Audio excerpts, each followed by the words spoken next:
Guys, ay gandang tanghali na pala.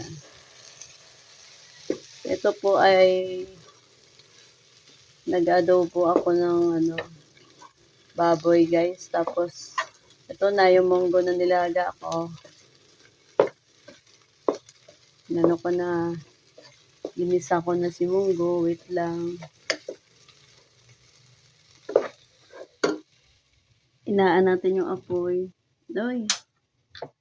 Kamali ako ng guys. Wait lang.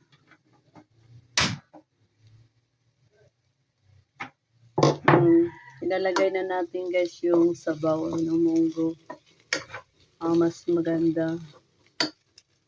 Nagisa na yung ating munggo sa baboy. Guys, sabaw ng yan. Munggo. Tapos ating pakuluan guys. Pag nakakulo, nilagay natin ang mga gulay.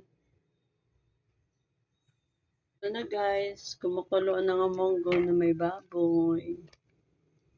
Tikman natin.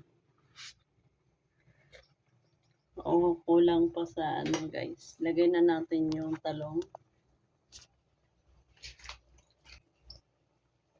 Talong guys. So, tapos mamaya na yung mga dahon, malunggay at saka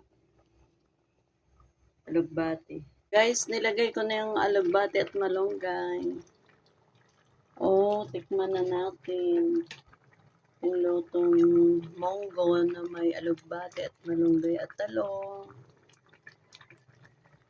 Na may kaunting karne. Delicious. Okay na siya guys. Thank you. Ito lang aking video. Bye-bye.